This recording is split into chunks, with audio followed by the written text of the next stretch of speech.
You become what you think. In 1869, a 27-year-old man, who had just graduated as a doctor of medicine from Harvard, was going through a crisis of meaning. This was not the first time he dealt with adversity. Throughout his 6 years in medical school, his education was interrupted by different illnesses and bouts of depression. But this time, it was worse. He even contemplated suicide for months. The young man's name was William James, who later became the leading psychologist in America and one of the founders of the philosophical school of pragmatism. It took James 3 years to overcome depression. Something he did by himself. To be clear, James wasn't just feeling down. John McDermott, editor of the writings of William James, wrote about the severity of his mental state. James spent a good part of life rationalizing his decision not to commit suicide. During this time, James also had panic attacks and hallucinations. This wasn't new to him. His father faced the same agonizing things years before him. This feat made James believe that his condition was biological, and therefore something he couldn't overcome. But in 1870, James made a psychological breakthrough after reading an essay by Charles Renouvier, a French philosopher. In his journal, he wrote, "I think that yesterday was a crisis in my life.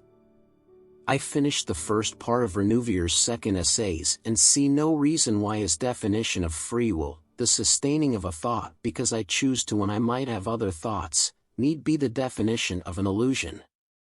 At any rate, I will assume for the present, until next year, that it is no illusion.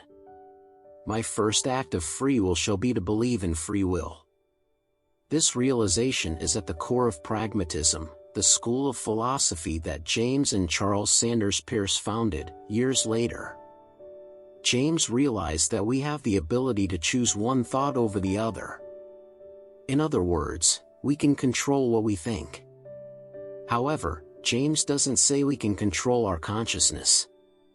When we sit down and observe our thoughts for a few minutes, we will notice that a lot of things flow through our mind.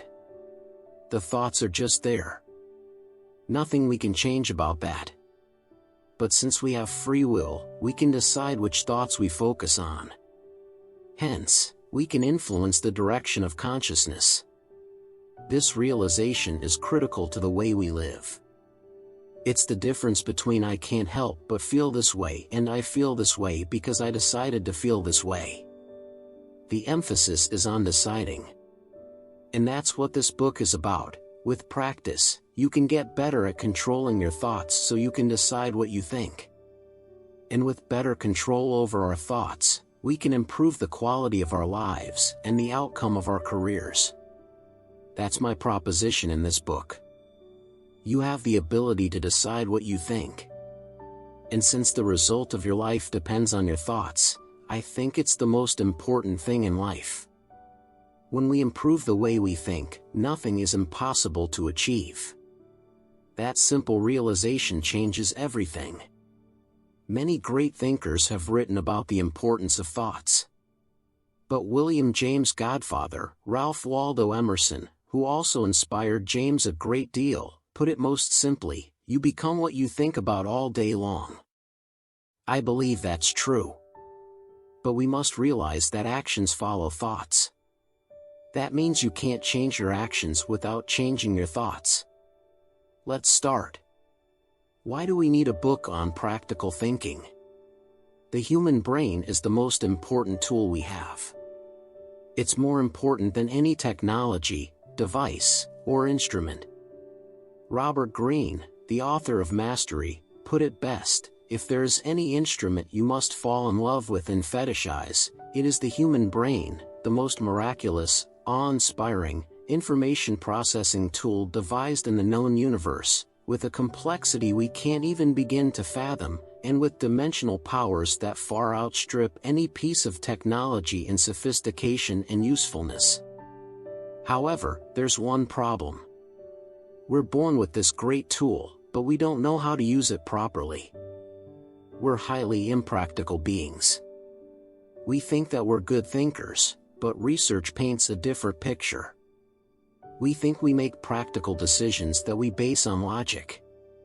But that's not the case, as Dan Ariely, author of Predictable Irrationality, writes. We usually think of ourselves as sitting in the driver's seat, with ultimate control over the decisions we made and the direction our life takes. But, alas, this perception has more to do with our desires, with how we want to view ourselves than with reality. Emphasis mine. It's safe to say we're not practical thinkers. The proof of that is the list of more than 100 cognitive biases, or thinking errors, that scientists have found over the last century. We often make decisions based on gut feelings, emotions, and without having the right information. I've read several books about better thinking and decision-making. I liked them. But I had one problem with all the books in this field: they weren't practical. They do a great job of describing why we think the way we think by sharing stories. But I couldn't find a practical book that explained how to change the way you think. That's why I wrote this little book. It contains everything I've learned about thinking. My goal is to give you at least one idea that you can use to improve your thoughts, and consequently, your life, business, or career. That's why I share all my best ideas here. I wrote Think Straight in a way that you can read it more than once. And I hope this book serves as an anchor to you, especially during trying times. To keep this book practical, I combine theory, stories, and personal experiences to share advice you can apply, or not. The first idea I want to share is that these types of books only work if you're open-minded. If you think that's not you right now, I can save you an hour of your life. Just get rid of this book. Burn it, ask for a refund, give it away, whatever. No matter what you do, decide clearly, use it or leave it. Use what works. I'm not a neuroscientist, psychologist, philosopher, or any type of expert on the topic of thinking. I'm a person who has lived his entire life under the impression that you can't control your thoughts. That way of thinking didn't serve me well. I was happy one day, sad the next. I got angry easily. And I couldn't find solutions to simple challenges I faced in my career, business, and relationships. But through experience, journaling, reading, and a lot of introspection, I've found a way to get better at thinking. How do I know I'm better at thinking than before? I'm no longer a slave to my thoughts, and I'm much happier because of it. I use my mind, and it's no longer the other way around. To me, that's the definition of better thinking. It has nothing to do with how smart you are or how many mathematical equations you can solve. It's about using your mind to get what you want. I don't pretend to have all the answers to thinking better, though. However, I do have the answers to how I've used nothing but my thoughts to live a happier, healthier, wealthier, and more meaningful life. I'm the living proof of the change your thoughts, change your life idea. Only 3 short years ago, I was stressed out of my mind, gave up my entrepreneurial desires, and hated my life. I felt stuck. But I don't want to be too dramatic about my situation. I think we've all been there. And if you haven't felt stuck in your life, it's only a matter of time before you will. It's a natural part of modern-day life. I'm not trying to scare you, though. But you know how all these self-help books go, right? I was down and out. I lost all my money. I was depressed. My life sucked. But then I discovered X. And then my life changed. X is, of course, the idea they want to sell you. Since I'm honest with you, I'm no different. For example, in this book, I want to sell you on the idea of useful and useless thoughts. But there's a difference. I'm giving you my perspective, nothing more. It's up to you to decide what you're going to do with it. John Dewey, a pragmatist, and one of the fathers of functional psychology, famously said, "The true is that which works." But that doesn't mean we should believe everything we hear or read. That makes us delusional. If we want to think straight at all times, we must stay grounded, look at facts, listen to other people's perspectives, and only then draw practical conclusions. Clear thinking requires training. I view the mind as a muscle that requires regular training to keep strong. One way to train your mind is by learning new things. But I always thought that learning ends when your education ends. For some, that's when they leave high school. For others, it's when they get their bachelor's or master's degree. During our time in school, we learn new skills, ideas, and theories that change the way we think and operate in the world. But once we've established a way of thinking, we hardly change it.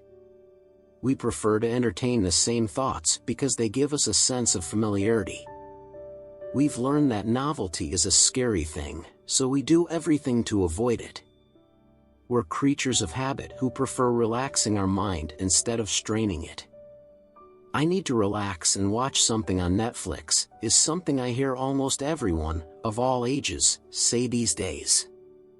I've said it myself as well. That makes me wonder what we need rest from. From the repetitive tasks we do at work? From the familiar thought patterns we have? If you really think about it, we hardly strain our minds unless there's a specific reason, like a test or exam we have to take. Otherwise, we often think, what's the point? Well, the point is to train your mind just like you train your body to keep fit. You don't go to the gym for 4 years and quit for the rest of your life. So why don't you exercise your mind the same way you do your body? What's more, the mind is the single most important tool you have. And if you want to use that tool properly, you must train the mind. Stoic philosopher Epictetus put it best, "The life of wisdom is a life of reason." It is important to learn how to think clearly. Clear thinking is not a haphazard enterprise. It requires proper training. The problem is that we don't know how we must get proper training, as Epictetus put it. For most of my life, my thoughts were out of control. I never thought about thinking. If you asked me to draw my thoughts, it would look something like this. That mess you see up there is how the inside of my mind looked like. It was pure chaos. Just a mush of positive, negative, sad, happy and, above all, confusing thoughts. I always thought to myself, why can't my brain stop?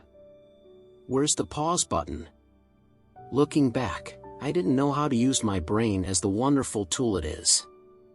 From chaos to clarity. In 2014, I moved to London from Leeuwarden, the Netherlands, the city where I grew up. I went from a city with 100,000 people to a city where 7 million people live. Things were harder than I expected. Especially when it came to finding a place to live.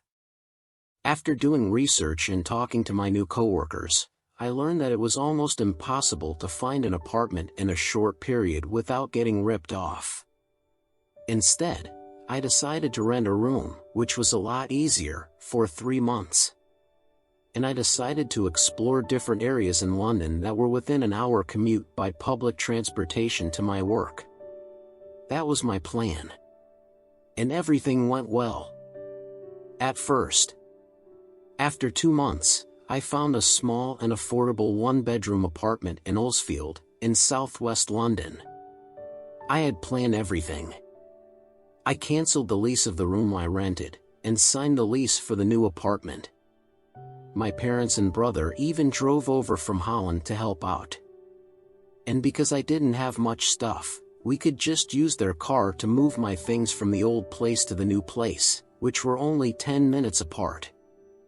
In my mind, this would be the deal. I would just pack up my stuff, get the key to the new place, hand the keys back to the old landlord, and move into the new place, watch Netflix, and relax. Also, I expected to do everything on the same day. Well, things didn't go as planned after all. My new landlady changed her mind last minute and decided not to rent out her apartment. She told me this a day before the day I planned the move. All of a sudden, I had no place to live and had an SUV full of my things. That night, in my parents' hotel room, I panicked. Big time. I don't know what to do. I have no place, my stuff is in a van, I brought you guys over from Holland, and now I'm sitting here like an idiot. I continued blaming myself for the rest of the day and evening. You're probably thinking, really? Yes, looking back on this, I can't help but think that I may have acted a little bit too dramatic. Well, let's just call it like it was. I was overdramatic. And not just a little. That's exactly why I picked out this example, because it shows how stupid I was in my thinking. I spent so much time in my head that I had lost sight of the situation. I wasn't thinking clearly. And for what? Some first world problem? Come on. The next day, I woke up, and with the encouragements of my parents and brother, I decided to stop feeling sorry for myself and to start finding a solution instead. I said to myself, think straight. I knew I had to replace the mess with clarity. I wanted to get straight to the point. I pictured this. On the left, a mush of useless thoughts, worry, stress, suffering, confusion, not knowing what to do. On the right, one straight thought that has a single, useful purpose. I wanted to start using my mind as a tool. In the case of my London story, I needed to look for a solution, fast. It turned out that was easy, once I started thinking straight. I booked an Airbnb until I found a new place. In the end, we stayed in an Airbnb for a week. The landlady changed her mind again and decided to rent the apartment to me anyway. So, all my stressing, worrying, and thinking were especially useless. How often does that happen? We're always so quick to judge and draw conclusions based on our assumptions. We're all human beings. We make mistakes. We change our minds. And we assume things that are not true all the time. That's normal. What's not normal is to let your mind go out of control. And after many other useless thinking episodes, I decided to change. I didn't have one big epiphany or super dramatic moment that forced me to change. Life is not a Hollywood drama. People that I know only change after a culmination of problems. At some point, we stand up and say, enough. And you know what? A lot of people never change at all. But that shouldn't be our concern. After years of chaos in my mind, I just had enough of mental suffering. I can't make it any prettier than that. You don't need an all is lost moment. Those type of moments almost never happen. About 2 years ago, I started changing my thoughts. And I've learned to replace the chaos in my mind with clarity. Now, there's peace. In the rest of this book, I'll share with you exactly how I did it. But first, I want to share a brief history of thinking. Very brief history of thinking. Thoughts are important. But not all thoughts are equal. The quality of your thoughts matters the most. Roman emperor and Stoic philosopher Marcus Aurelius said it best, the universe is change, our life is what our thoughts make it. A quick look at our surroundings shows us that life is changing faster than ever. Jobs disappear, smartphones turn you into a zombie, education costs you thousands, the cost of living increases rapidly, salaries don't, you have less time for yourself, and so on. Life changes so fast that it seems like you wake up in a new world every day. What do your thoughts make of that? If you're anything like me, these developments cause a lot of thinking, aka worrying and uncertainty. How do I survive?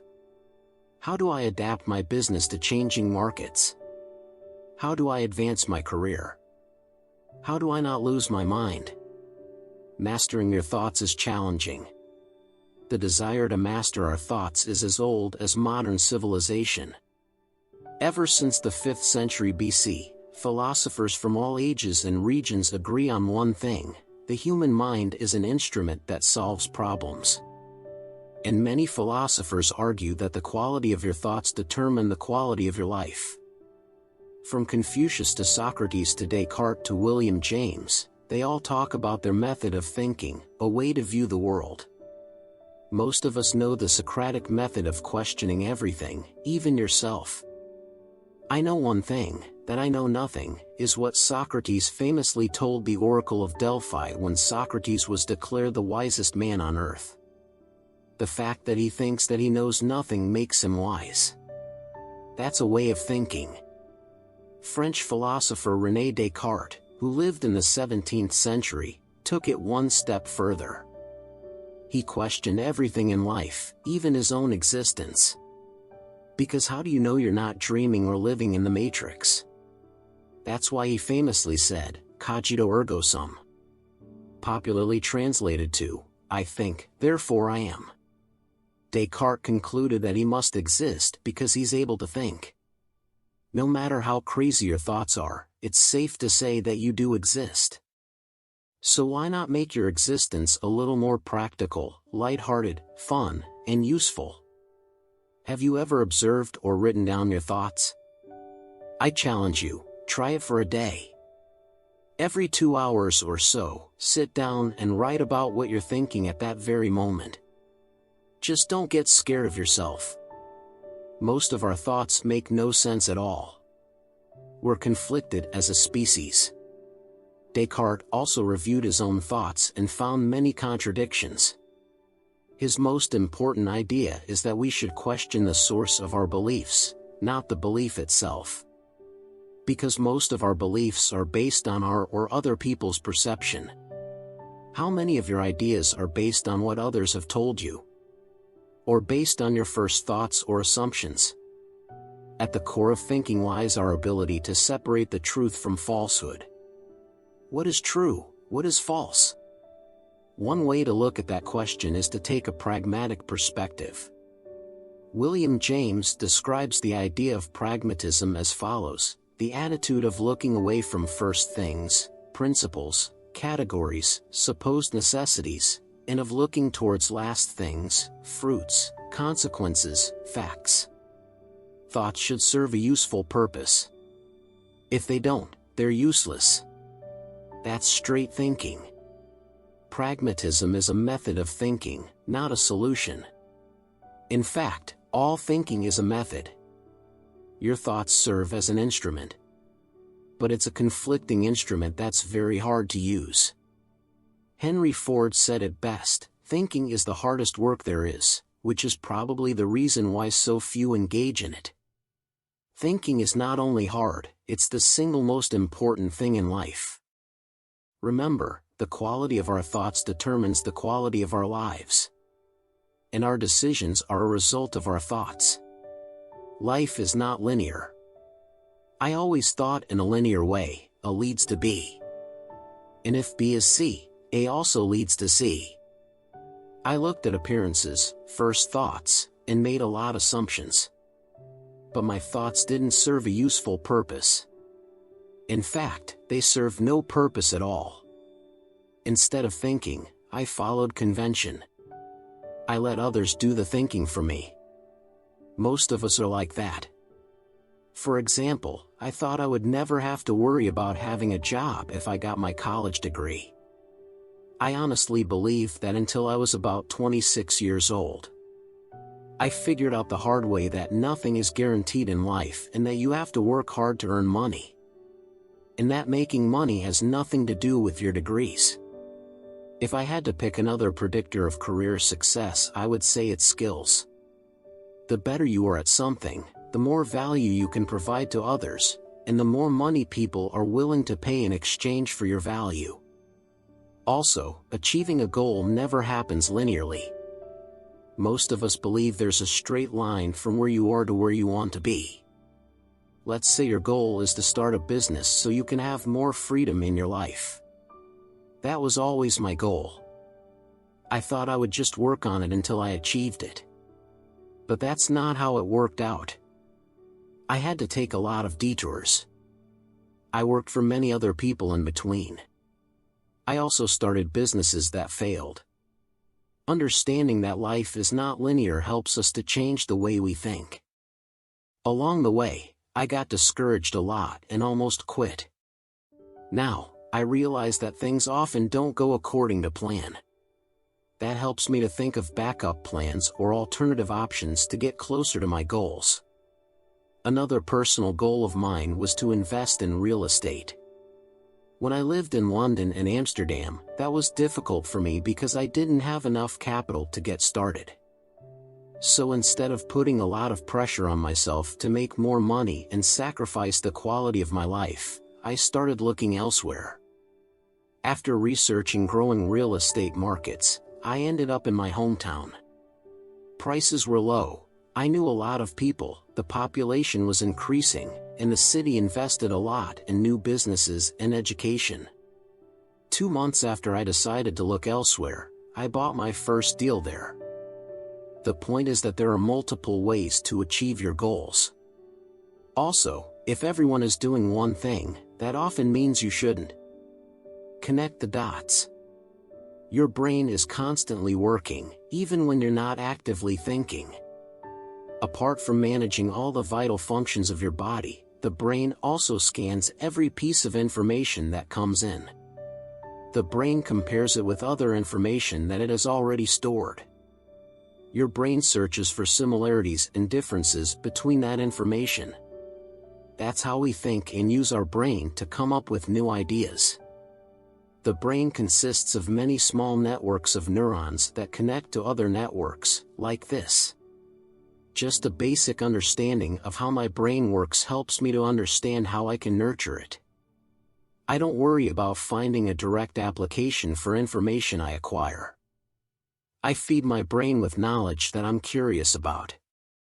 And that diverse information might be stored in different networks, but as long as I connect the dots later, I'm okay with that. Like Steve Jobs said, you can't connect the dots looking forward, you can only connect them looking backward. So you have to trust that the dots will somehow connect in your future. If you want the dots to connect in the future, you have to make sure you form dots in your brain. The only way you form dots is by learning, doing, making mistakes, reflecting, or anything you can do to feed your brain with the input it needs to give you the output you want. Filter your thoughts. There's too much information in the world for our brain to process. So, we're forced to filter it. If we don't, we go nuts. And in that filtering process, we develop shortcuts to ease the cognitive load of making decisions. These shortcuts are called heuristics. A heuristic is a strategy we derive from previous experience with a similar problem. One heuristic that everyone knows is trial and error, a strategy for finding answers to problems we face. It's also a way of thinking. But trial and error is not always the most practical strategy. If we would rely on trial and error to build a career, we would probably die before achieving that goal. Life is too short for applying trial and error to everything. Another heuristic that's not practical is social proof. We often make decisions based on what others do or say. And my favorite heuristic is familiarity. It says that past behavior that led to good results is not a guarantee for future results. The familiarity heuristic also explains why we favor things and places we know over novelty. It's one of those things we see every day. We eat the same things, we walk the same route, we make the same mistakes, and we complete the same tasks at work. Over and over again. And then, we complain that our lives are stuck or boring. No wonder, you're making decisions based on familiarity. But who says that familiarity is always a good thing? It's good for certainty. But to achieve a breakthrough, you need something different. Making decisions based on heuristic techniques might ease the cognitive load, but they are far from practical. And often, heuristics lead to unsatisfying outcomes. If that's the case, take it as a sign that you must change something. Instead of relying on heuristics to filter information and make decisions, rely on the main idea of pragmatism: true is what works. But don't take it too literally. Taking drugs works for me, is what a contentious friend told me after I shared this idea with him. And he's right, you can't take this idea too literally. But what can you take literally in life?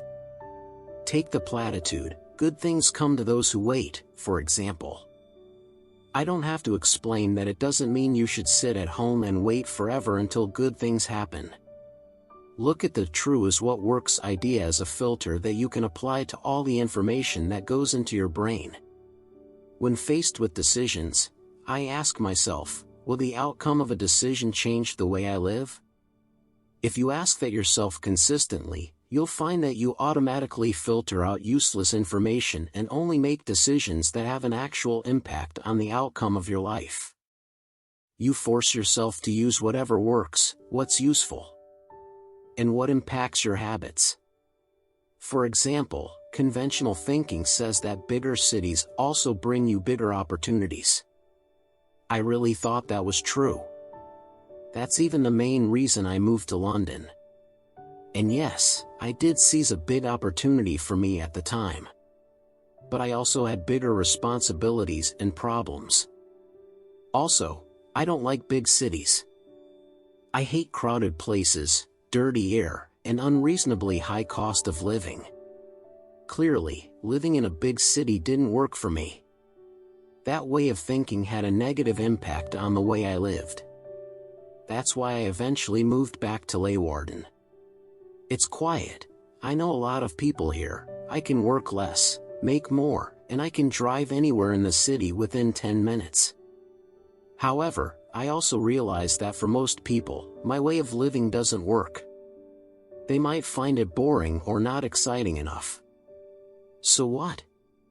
Do what works for you. Stop thinking. Thinking is difficult. I never knew how to stop. It's easy to stay inside your head for hours, especially when you're in bed at night. But I can confidently say that 99% of all my thoughts in the past have been useless. I didn't do anything with my thoughts most of the time. I didn't solve a problem. Nor did I try to understand difficult ideas or concepts from books. I spent a lot of time in my head doing this. I called that thinking. But it was more like worrying, stressing, freaking out, call it whatever you want. I call it a preoccupied mind. And with what? And the list goes on. I wonder what my boss thinks. What happens if I screw up and lose my job? I think he doesn't care about me. I just keep failing. Does she love me? Why does my life suck? Why is my life awesome, and other people's lives are not? I don't care about my job. Is there something wrong with me? I can't finish anything. What's wrong with me? I want to quit. I just have one question for you. What's the practical use of the above thoughts? Yes? I'm waiting. Still no answer? Exactly. Those type of thoughts are not helping us. But we all have them. So how do you get rid of them? Well, I've learned that you can't get rid of them. Remember? We can't control our consciousness. We can only control what thoughts we follow through on. You only have to be aware of your thoughts. Acknowledge them. But never blame yourself or say, "Why do I have these thoughts?" No one has the answer to that. It's better to be aware of your thoughts and decide what you will ignore and what you will give importance to. For example, the thought of quitting whatever I'm doing in my life has been on my mind as long as I remember. When I was in high school, I wanted to quit and just find a job. When I played basketball, I wanted to quit and later did quit. I can go on and on until I reach the present. No matter how much I love what I do, the thought of quitting and just walking away shows up in my mind at least 3 or 4 times a month. In the past, those thoughts cost me many nights of sleep. About 2 years ago, I had enough. I wanted to quit thinking.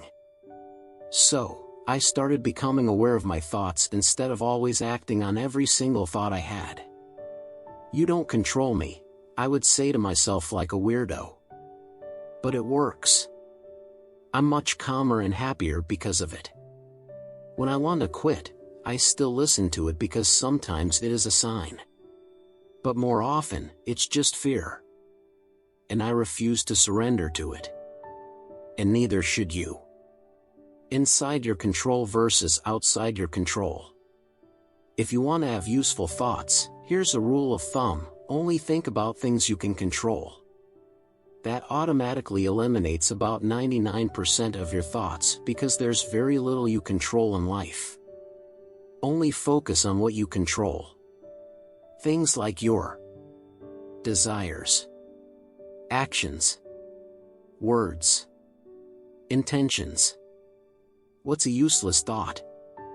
Anything out of your control and without a useful purpose. Do you ever think about the past? That's the perfect example of a random thought that lacks a purpose, unless you're reflecting on a past decision or mistake you made. In the case of reflection, you're doing something useful. But other than that, every thought about the past serves no purpose. From that point of view, it's useless. Ever fantasize about the future? That's also useless. I've discovered 2 main types of useful thoughts. Thinking about how you can solve problems. A problem is just an unanswered question.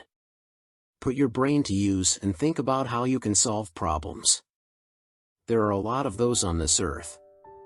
Understanding knowledge. That means this: try to internalize knowledge and think about how you can use that knowledge to improve your life, career, work, relationships, etc. That's it. You can ignore every other thought. If you're constantly thinking without a useful purpose, it's because you haven't trained your mind yet. You have to get out of your head. If not, you'll go mental. Everyone will. No exception. Ask yourself, is that worth it? Do you really want to waste your time, energy, and life on useless thinking? You and I both know the answer to that. Commit to stop thinking about useless things. Start taking control of your mind. All that worrying about the past and the future is not going to help you. It never did. And it never will. Don't trust your mind. Have you ever made a decision that seemed illogical looking back? We're very illogical beings. Every person creates their own social reality. The way you view the world is completely subjective because we all have cognitive biases. The concept of cognitive biases was introduced in 1972 by 2 psychologists, Amos Tversky and Daniel Kahneman. A cognitive bias is a systematic thinking error that impacts judgments, and therefore, our decisions. My favorite cognitive bias is the attentional bias. It's scientific evidence for the idea that your life is a result of your thoughts. The attentional bias states that our perceptions are affected by our thoughts. And naturally, our perceptions determine our actions and decisions, which make up our lives. If you have negative thoughts, you also have a negative perception of life. That's what it says. Our mind might be illogical, but it's also simple at the same time. Take one of the most well-known cognitive biases, the confirmation bias. It explains the behavior of confirming our preconceptions. If you believe in something, you will try hard to find information, clues, and signs to back that up. In other words, you do everything to prove you're not wrong. Instead of looking at facts, you look at beliefs. And that's what all cognitive biases do. As of this writing, there are 106 decision-making related cognitive biases known. I've read about most of them. And I've read several books and studies about cognitive biases too. My conclusion is that your mind can't be trusted. Maybe my conclusion is also a cognitive bias. Who knows? What it comes down to is this: avoid making decisions based on beliefs, obvious logic, and even science. Scientists are also human beings. That means they have their own cognitive biases. They are notorious for finding evidence for their preconceptions. The solution to making better decisions is not more knowledge. Instead, I've found that a pragmatic and neutral perspective leads to better informed decisions. Unfortunately, there's no such thing as the best decision. If that was the case, we lived in a perfect world full of people who made logical and practical decisions. I like to look at it this way: there are only good-informed and bad-informed decisions. It's very appealing to think we've got it all figured out because we've read a few books or studies. There's just one problem: you still can't trust your judgments, no matter how much knowledge you have. Being aware of that simple thought helps you make better informed decisions. Every time I'm stuck in a thinking pattern, I try to break away by looking at the list of cognitive biases. It's free and easy. Just go to the Wikipedia for a list of cognitive biases. You'll find that most biases seem like common sense. And that's exactly the point. Cognitive biases explain our illogical behavior. Look at facts. I hate assumptions. And yet, I assume things all the time. When someone doesn't answer my email, I assume they don't care. When someone apologizes, I assume it's not genuine. When I have a headache, I assume I'm ill. I know I'm not practical because assumptions are not facts. If you want to think straight, you discard all assumptions, and only look at facts. William James said it best in one of his lectures about pragmatism: the pragmatist clings to facts and concreteness, observes truth at its work in particular cases, and generalizes. To make things simple, let's look at two ways of making a decision. One based on facts, and the other based on assumptions. Does your product solve a problem? Or do you assume it does? Are you able to raise money for your startup? Or do you assume you will? Will you get a raise? Or do you assume your boss will give it to you? Is the sale a done deal? Or do you assume your client will sign? Do people like your art? Or do you assume they do? I like to avoid assumptions as much as I can. I prefer to look at facts and then draw conclusions. What if you can't rely on facts? Well, sometimes you just can't find facts, or you have to make a quick decision. In those, very rare, cases, I prefer gut feeling. Whatever you do, never waste your thoughts on other people's ill-informed opinions and guesses. True versus untrue. In the previous chapter, we talked about looking at facts. But are facts also the truth? The answer is no. Confusing, right? It's just like life. For example, does God exist? I don't know. I've never seen any evidence. Does that mean God is not real? It doesn't matter what I think. If God has an impact on the way you live, it's true for you no matter what scientists say. Friedrich Nietzsche, the German philosopher who had a profound impact on Western philosophy, famously said, "There are no facts, only interpretations."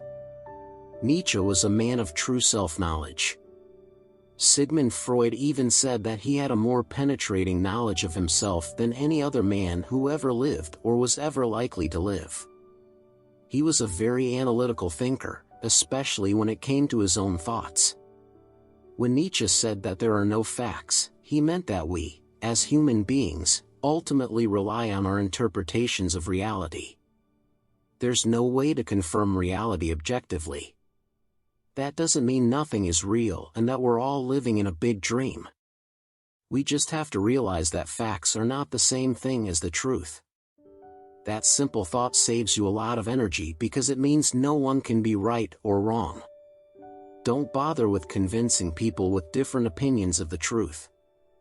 It's just not a practical thing to do. Save your energy for other, more useful things.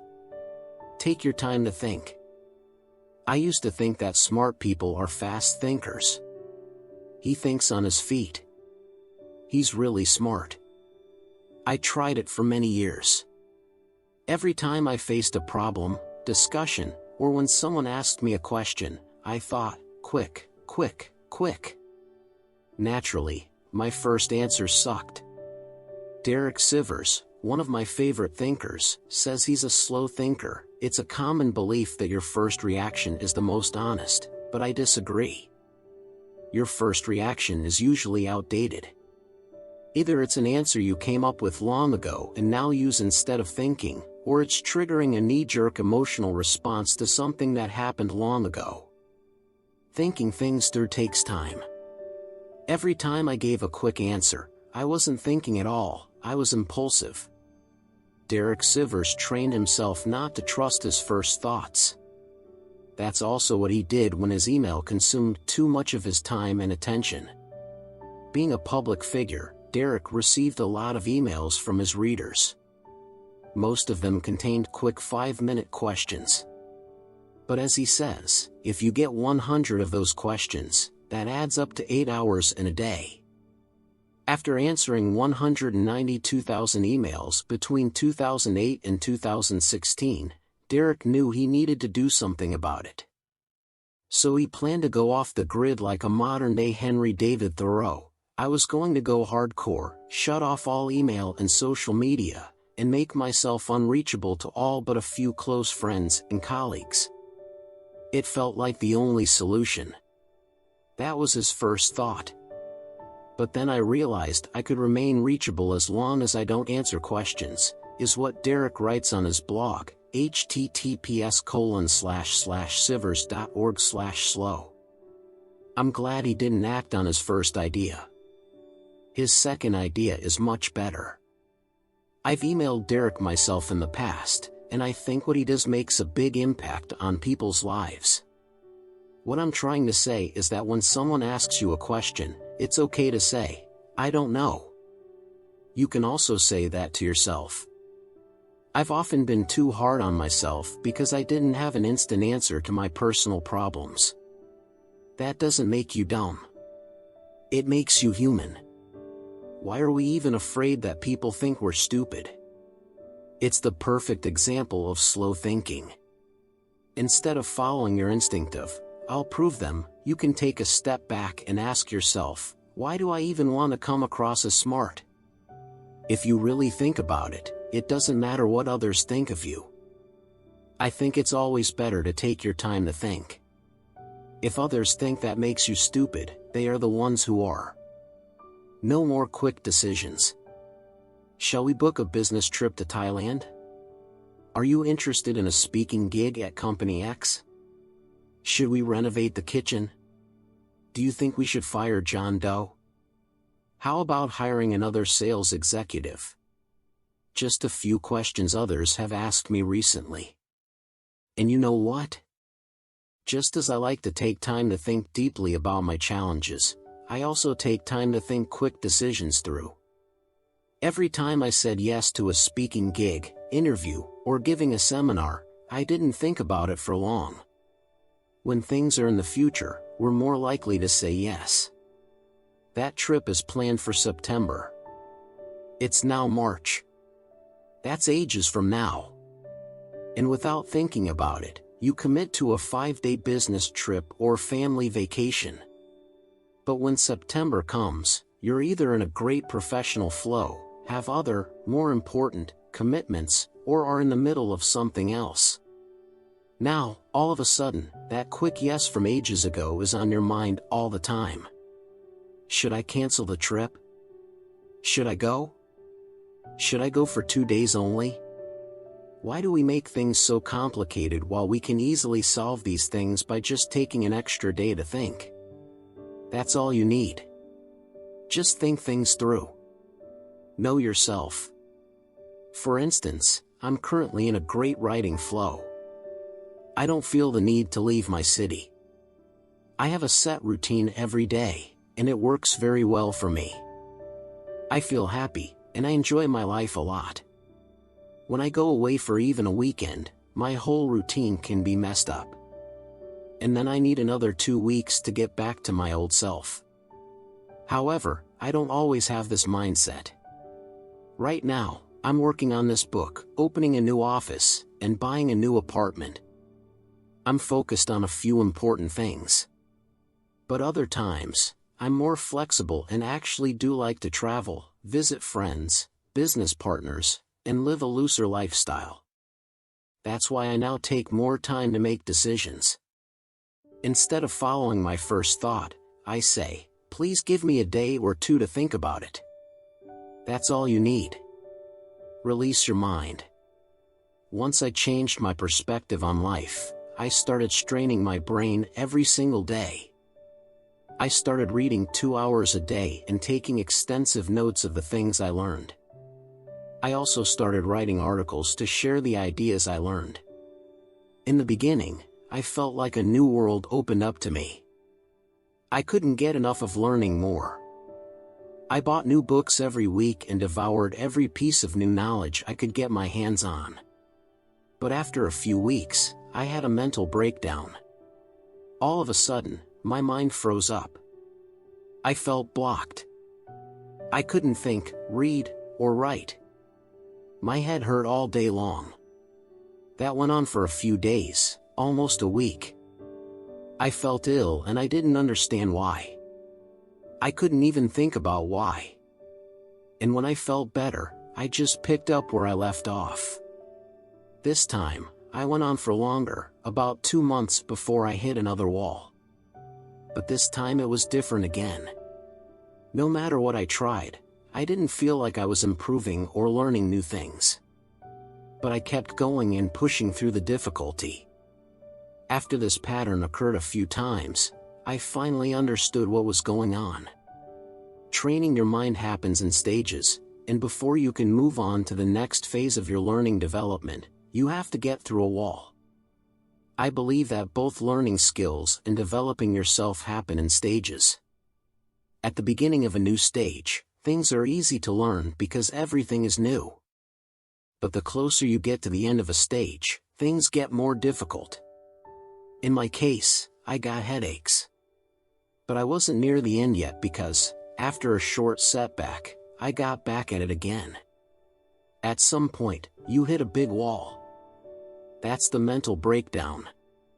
It's also a point at which you want to give up whatever you're trying to achieve, writing a book, starting a business, changing your career, or leading a group of people. When you hit a wall, everything stops. The book all of a sudden seems useless, the business seems to fail, the career you want seems unreachable, and the people have stopped taking you seriously. All is lost. I've learned to train my brain to take this as a positive moment. When I reach a wall, I know I'm close to the next stage of my development. Instead of giving up, I'm happy.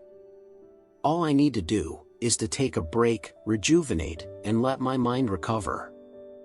I hang out with my friends. Play some table tennis with my brother at our office. Listen to my favorite artists like Jay-Z, Bob Dylan, Kendrick Lamar, or Bon Iver. Watch movies, a lot of them. I just take some time to relax and let my brain get stronger while I'm not thinking or working on anything. And then, I get back to where I left off. I use my energy to break through the wall. And it always works. Draw your thoughts. Before we invented language, we communicated and thought in images. But for many centuries, words have been our primary way to communicate. And that's why we also think in words. When I think, I talk to myself. And when I take notes, I also talk to myself.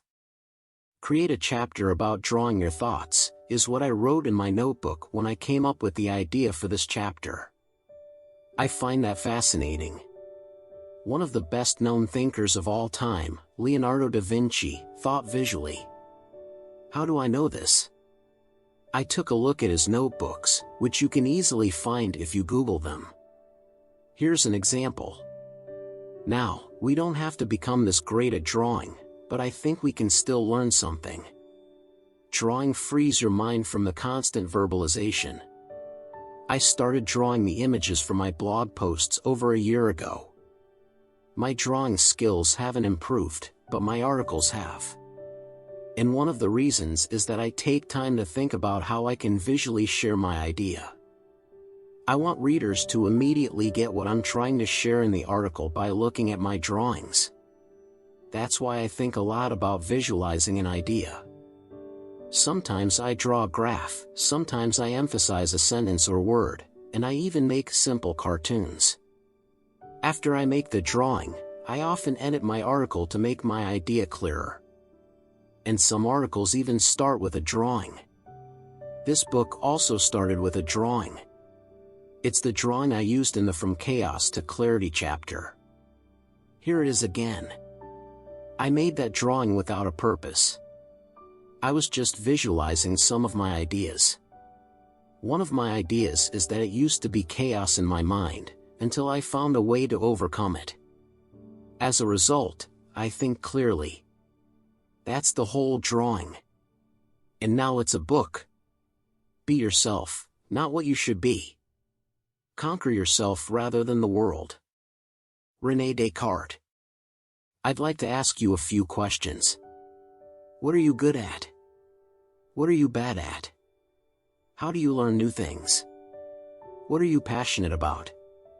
What do you dislike? In other words, who are you? What's your DNA? Sure, biologically we're all more or less the same. We all have organs, bones, blood, nerves. We also all die. Why is self-knowledge important? I never had a clue. In all my years in school, no one ever talked about knowing yourself and why it matters. But it turns out that a lack of self-knowledge is the reason why I made the wrong decisions in my life. The jobs I had.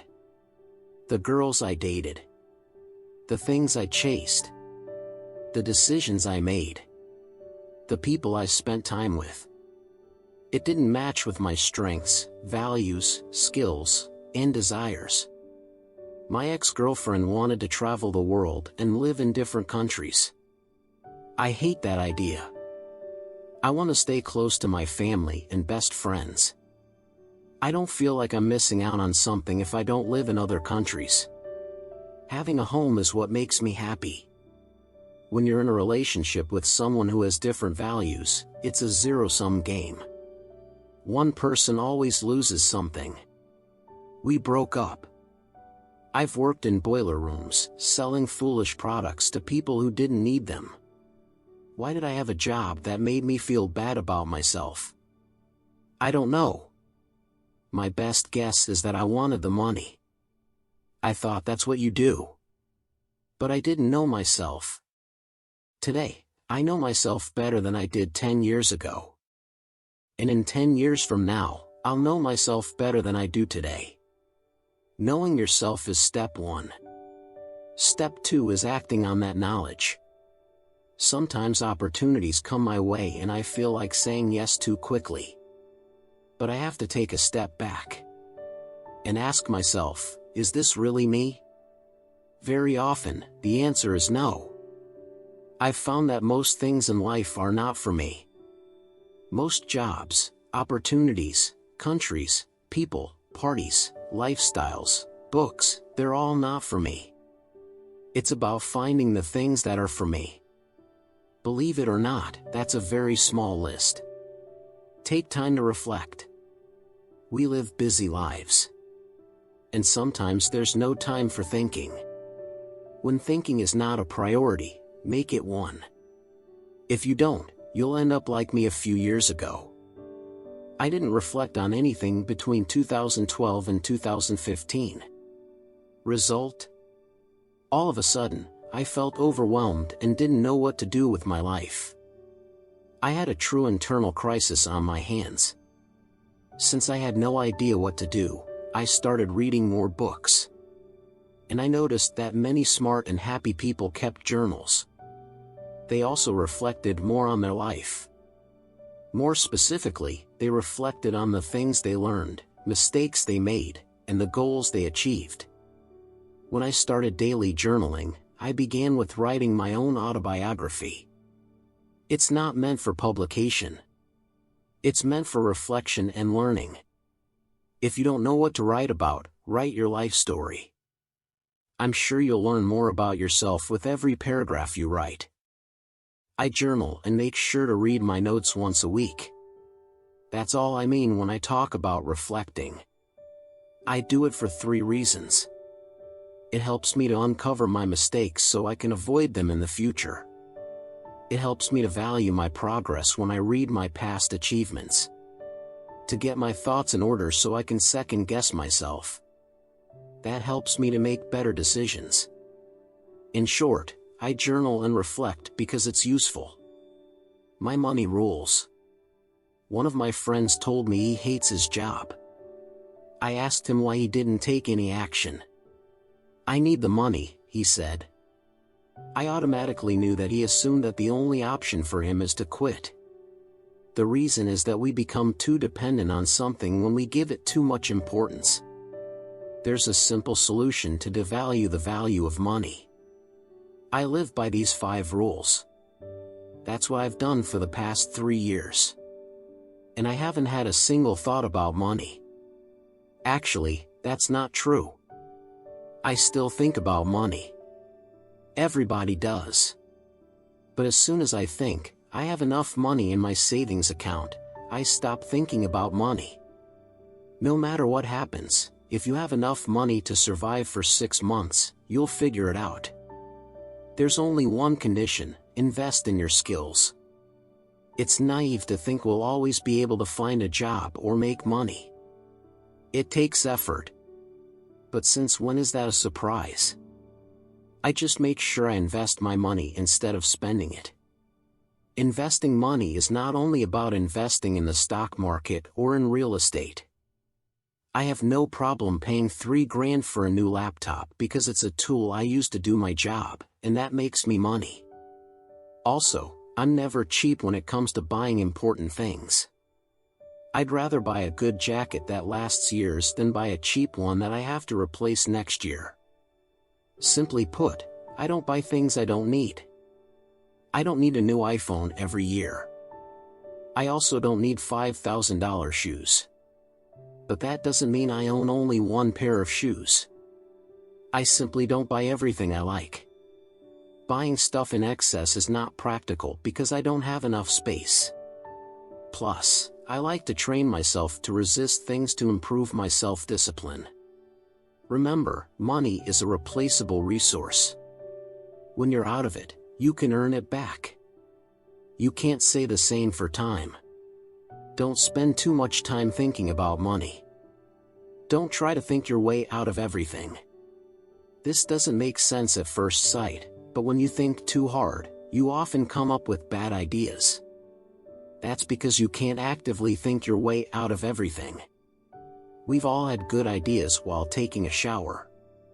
That's because we're not actively thinking. It's good to let your attention wander and stop thinking. This is also a part of controlling your mind. You have the ability to decide when you want to let go of your thoughts. Similar to relaxing your muscles when you lay on the couch after a tough day, you can let loose of your thoughts. You can do that in many different ways. Some like to take a yoga class. Others prefer to meditate every day. The medium doesn't matter. I've learned that there are many ways to relax. However, only one thing is critical: you don't need anything to relax but yourself. You don't need yoga, exercise, meditation, music, scents, or whatever it is you think you need. Let go of everything. You can escape your outside world and go inside your mind to find peace. If you can't do that right now, train yourself. Become aware of your thoughts, observe them, and let them go. That's the whole process. You can do that anytime, any place. You don't need a different scenery or class to do those things. Let go and relax. And do it as often as you think is necessary. You'll find that the moments you're not thinking are just as important as the times you are actively thinking. Be unconventional. I've grown to hate conventional thinking. Not because I want to be different, but because conventional thinking gives you conventional results. I don't like that. And if you liked conventional results, you wouldn't be reading this book. Let's examine decision-making for a second. The most conventional method for decision-making is to create a pros and cons list. Benjamin Franklin is the first who documented this method. He wrote about it to his friend, Joseph Priestley, in a letter to him in 1772. And today, we create these lists all the time. What are the pros and cons of quitting my job? Breaking up with my boyfriend? Taking this job offer? Buying a new car? Starting a business? And then, we take a sheet of paper, draw a line in the middle of it, and start listing the pros on the left, and the cons on the right, or vice versa. Even though I like the simplicity of this method, I stopped using it after one of my friends recommended me to create one of these lists when my first relationship hit a rough patch. I actually made a pros and cons list for breaking up with my then-girlfriend. When I think about it now, I'm ashamed. And it didn't even make any sense because there are always factors that, by themselves, outweigh all of the other factors. Nearly all pros and cons lists for relationships are the same. Pros of staying in a relationship: having someone to share everything with, you can have sex, go on holidays, etc. Cons of staying in a relationship: less free time for myself, getting in fights, going to in-laws, etc. It's always the same. And it's not useful. The same is true for quitting a job you hate. The pro is that you're free from a bad job. The con is that there's a lot of uncertainty. It's time to break free from this conventional thinking. Instead of binary thinking, start thinking more abundantly. It's not this or that in life. You can have this and that. I always thought I had to either quit my business or take a job. Also, many of my friends think you should quit your job to start a business. Whoever said these things?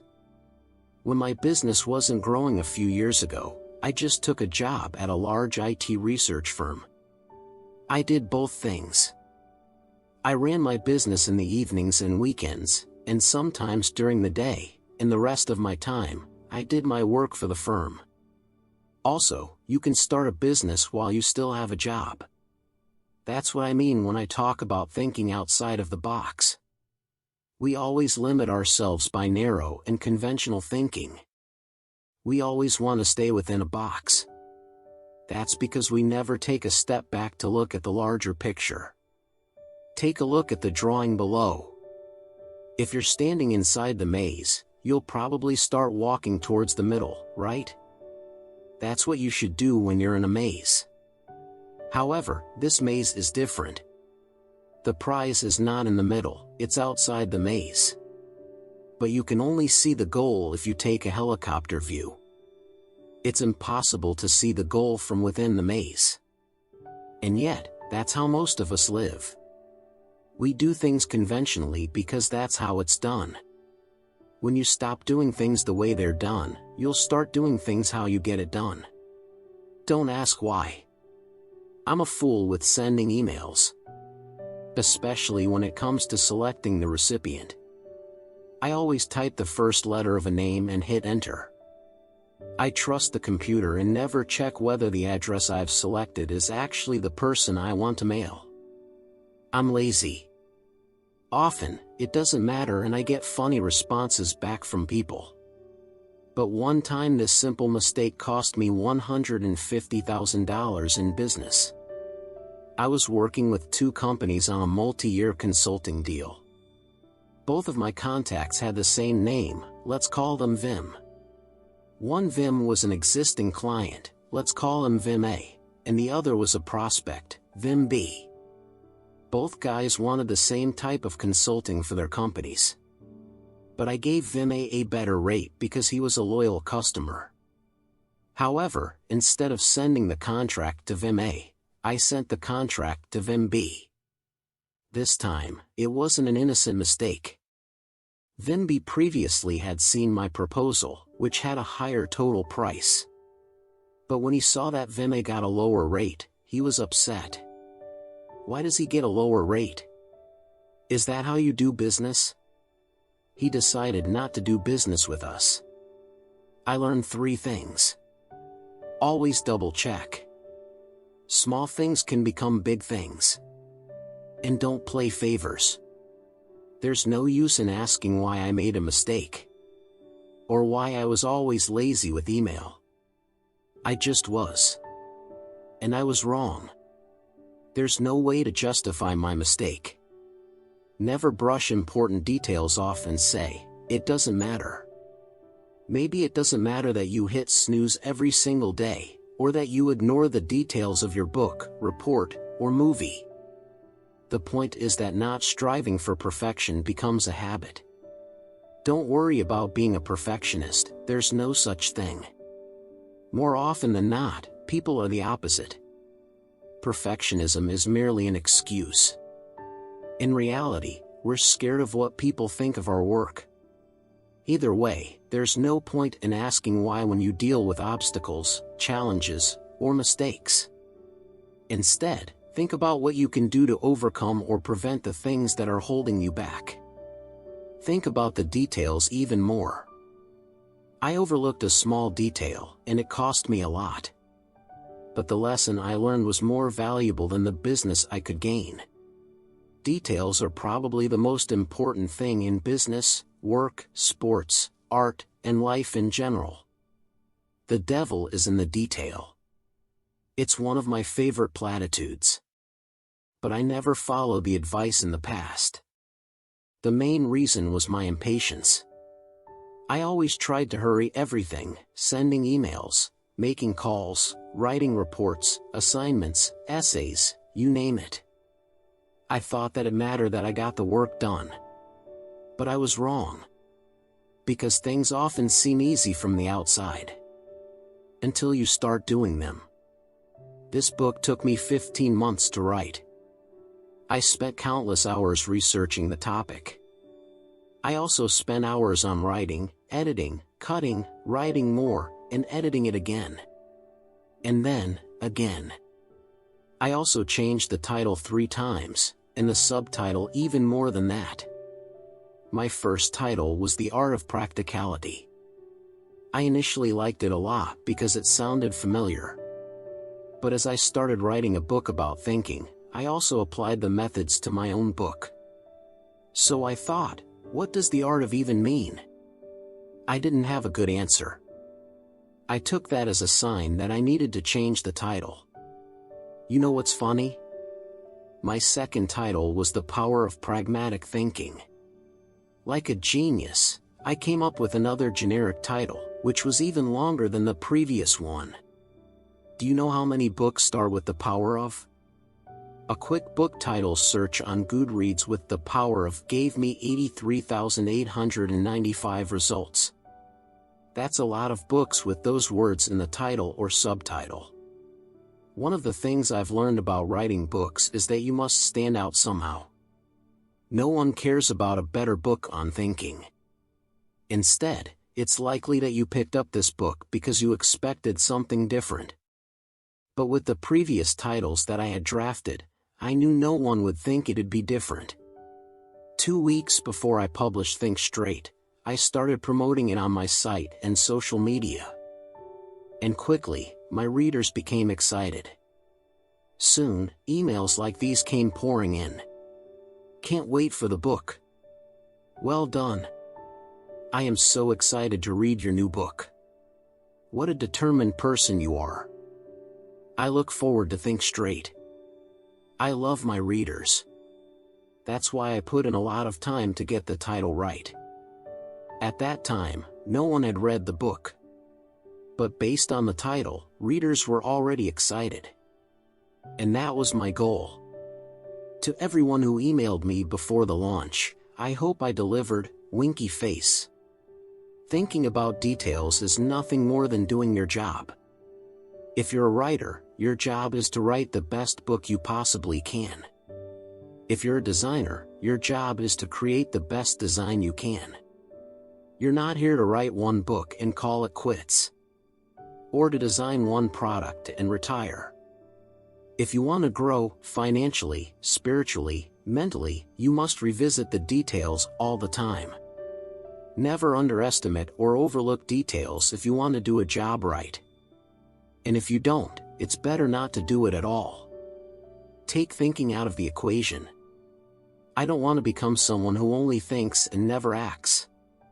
In fact, the only reason I think is that I want to do more with my life. I like to get more out of it because it gives me satisfaction. That's why I don't like to think on an average day. Sounds paradoxical, right? You say you should think better, but now you're saying you're thinking less yourself. That's exactly what I'm saying. Improve the quality of your thoughts, so you improve the quality of your actions. And always have an imbalance. Action thinking.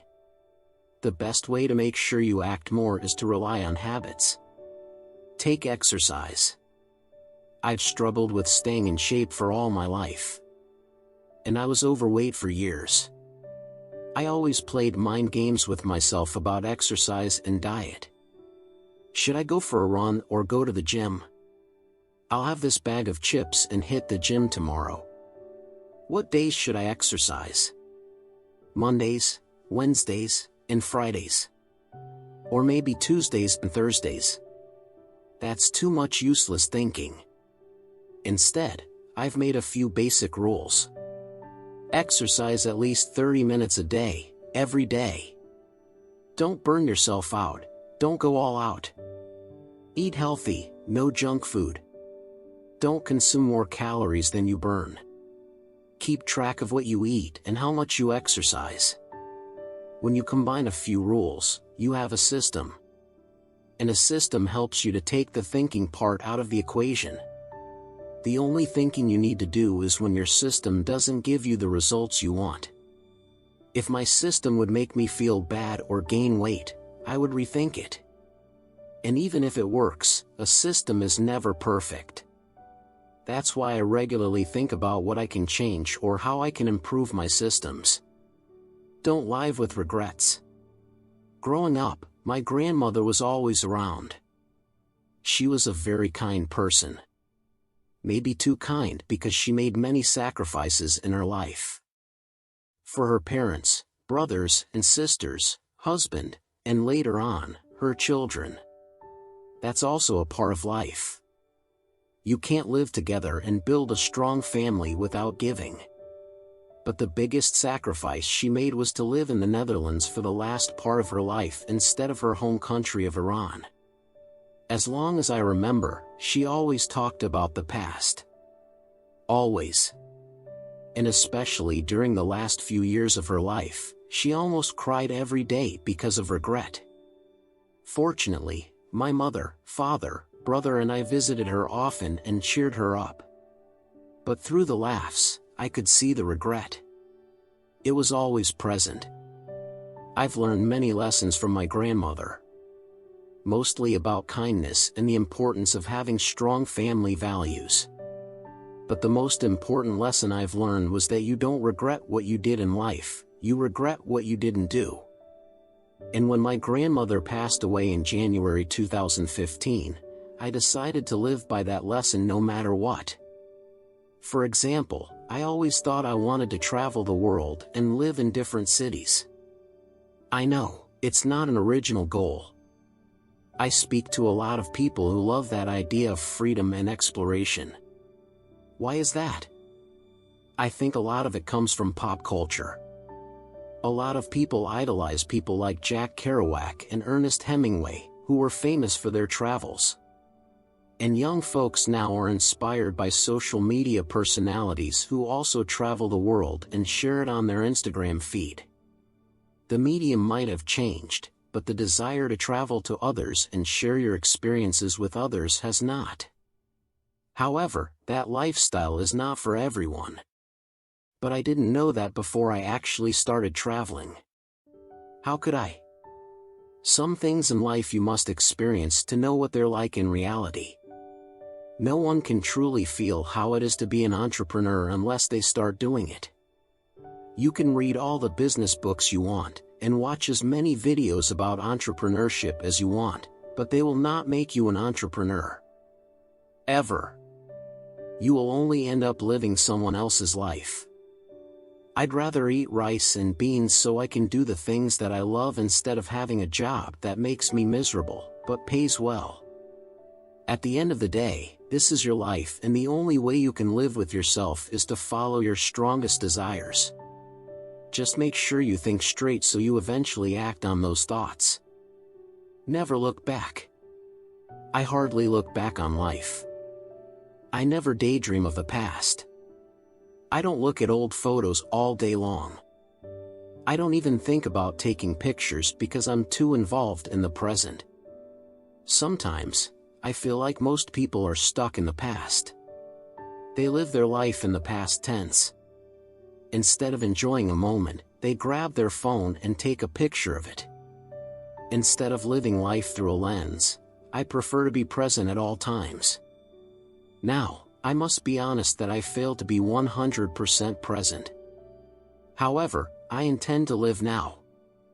And I know I'm successful because I never have the urge to relive the past. I'm too busy enjoying now. That doesn't mean I never stop to take a family picture. I just don't go around snapping millions of pictures that I will never look at again. Think about it. When do you have the time to take a look at all your memories? How many pictures and videos do you have?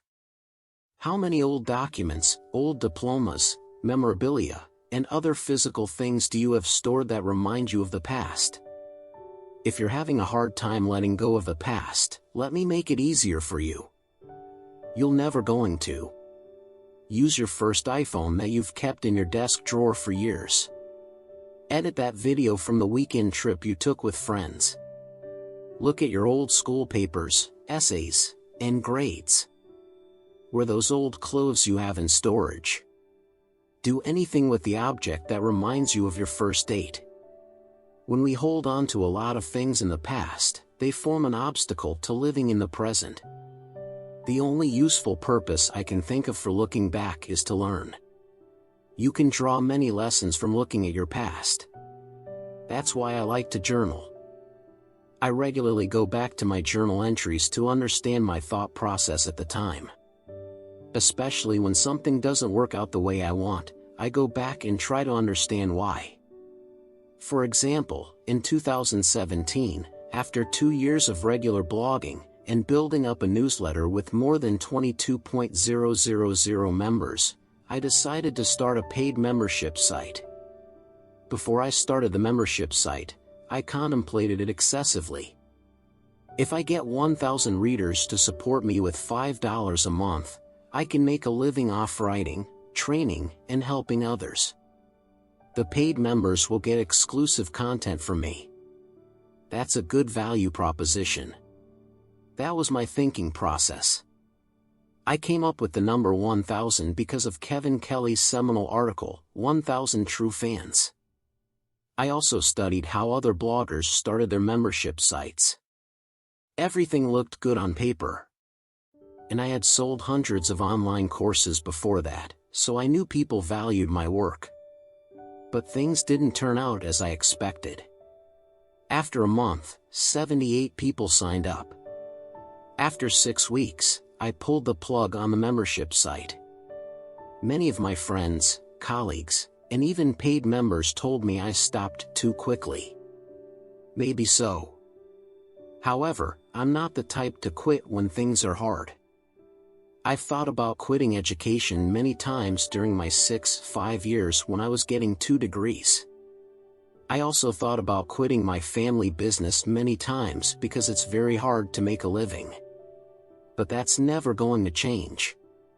No, instead, I quit my membership site because I thought straight, at this rate, it takes me more than 12 months to get 1,000 paid members. Plus, within the first month, half a dozen people canceled. So if I take cancellations into account, it will take me even longer. Also, during the past 6 weeks, I've felt an obligation to provide exclusive content to my paid members. I want them to get something out of the membership. That pressure costs me a lot of time that I could spend on growing our family business or my coaching practice. All in all, a membership site is not the right strategy for me. Instead of making a simple calculation of 1,078, I thought further than that. How can you get people to stay? How much work does it take you? And what are alternative ways of achieving my goals? There are many other ways I can help others. There are also many other ways for me to make a living. That's why I decided to pull the plug on my membership site after only 6 weeks. If things don't work out, it's not the end of the world. Make a decision. Stand by it. Move on. And only look back to learn. When I look back on my experiment with starting a membership site, I could have easily prevented myself from wasting a lot of time. It took me about 3 months to create the membership area, create content, write copy, etc. Before I started, I knew that it would take time to run a membership site. Remember the chapter about details? If you want to do a job, do it right or not at all. In this case, I should have done nothing at all. Why? Because I spend too much time on running my family business, writing articles, books, creating courses, and consulting. From looking back, I've learned that I can only take on one big project per every aspect of my life. So yes, look back, but don't stare for too long. Life happens now. Spend your time well. Time is limited. Sooner or later we all figure that out. And once we do, we start being more conscious of the way we spend our time. Thinking is a double-edged sword. It can help you, but it can also destroy you. The outcome depends on how you use your thoughts. Your mind is an instrument, nothing more, nothing less. In this book, I shared how I've learned to use my brain more effectively. Sometimes you have to think differently, and there are times you must stop thinking altogether. It's up to you to decide when you should deploy which method. But no matter what you do, don't spend too much time in thought because that's a waste of life. At the end of the day, thinking by itself is useless without action. But like we talked about earlier, action follows thought. Effective thoughts? Effective actions. To clarify what I mean, I've made a list of what I think are effective thoughts. Making your life better. Growing your career and business. Visualizing your future. Thinking of new ideas. Solving problems. Coming up with fun things to do with your partner, family, or friends. It's really not that complicated. However, sticking with this way of thinking is very hard and takes work. Don't expect to become a practical thinker after reading this book only once. Like any skill, better thinking requires daily practice. I do that by looking at everything that happens in my life as an exercise for thinking better. Because if I don't, I start wasting my time on useless things like complaining, feeling sorry for myself, and not enjoying my life. We're collectively thinking so much we're missing out on life. And it has nothing to do with fancy things other people do. We all know that the beauty of life lies in the small things. Did you notice the sunshine this morning when you woke up? Or the raindrops? Did you notice the smell of your coffee? Did you feel the texture of your cereals? If your answer is no, you definitely need to get out of your head. Stop thinking and start feeling. Inner calm. There's only one end goal to all of this, inner calm. No matter what you experience in life, and no matter what happens to you, your mind should stay calm under all circumstances. That's the ultimate prize in life. Mastery of the mind means that we control our mind. Remember, you can only achieve that through daily practice. Some people call it meditation and others might call it mindfulness. No matter what you call finding inner calm, please don't overcomplicate it. You don't need a $10,000 course to learn how to find some peace inside your head. Just sit down, be one with your thoughts, observe them, and then ignore them. That's all there is to meditation. I meditate all the time, when I walk, exercise, write, wait, sit, lay, whatever. I can always find the time and energy to go within myself to find peace. I don't need anything to do it. That's important to realize. I've said it before. But it's so important that I'll say it again. You don't need a yoga mat, music, or teacher to help you control your thoughts. You can go within yourself to find calm anytime you want. You also don't need a holiday, new shoes, or a drink. How do I know this? I control my mind. I decide what it does. So can you. Think beyond yourself. Many of the ideas I shared in this book come from the philosophy of pragmatism. If you Google pragmatism, you'll probably read that the philosophical movement was founded by Charles Sanders Peirce, a former professor at Johns Hopkins University. But if you look closer into the story behind the philosophy, you'll find that it was William James who actually credited Peirce as the founder in 1898. Even though Charles Sanders Peirce was a well-respected academic during the 1880s, he had fallen from grace by the end of the 19th century. James and Peirce got to know each other during the 1860s when they were both students at the Lawrence Scientific School at Harvard. Peirce, once considered as a prodigy of mathematics and logic, went on to become a professor at Johns Hopkins University. But he lost his position in 1884 due to a scandal involving his remarriage. It's truly a sad story. Peirce's first wife left him in 1875, and shortly after that, he became involved with another woman, while still being legally married. However, his divorce became final 8 years later. During those 8 years, he lived with a woman he was not married to. Apparently, Simon Newcomb, who was Peirce's colleague, told on him. Consequently, he was let go in what became a public scandal.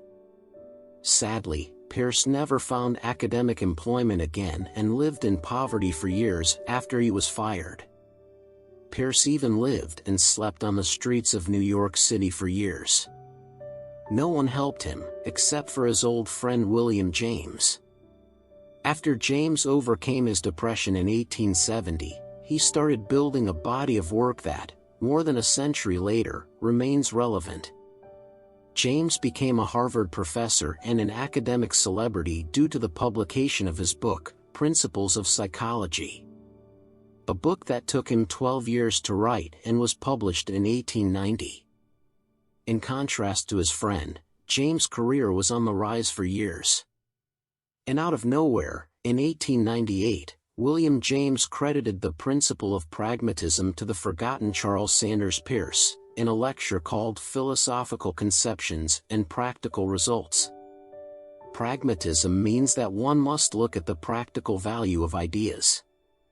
James believed scientists wasted their time on abstract ideas and theories that had no impact on people's lives. Would you change the way you lived if a scientist proved how the earth was created? Louis Menand, author of Pragmatism, or Reader, says of the principle of pragmatism that, we can never hope for absolute proof of anything. All our decisions are bets on what the universe is today, and what it will do tomorrow. Regardless of what people think of pragmatism, one thing is sure, William James did a favor to Peirce by crediting the philosophy to him. And that is exactly what makes James great. He didn't strive to take credit for something that he created. Because without James' actions and promotion of pragmatism, the philosophy wouldn't exist and Pierce would be forgotten. By that act, James did something meaningful. He helped a friend. Pierce gained some respect and even wrote several papers in his last years. And from all the wisdom of James, that's the most important thing I've learned. William James himself once said, "The greatest use of a life is to spend it on something that will outlast it." Practically speaking, there's no purpose to doing something that outlasts you. You won't be there to see it anyway. But that's not the point. If we live our lives every day with that idea in mind, that we should strive for doing/creating useful things that matter to others, we end up spending our time on things that actually make a difference. When you do that, life automatically has meaning, to everyone. The end.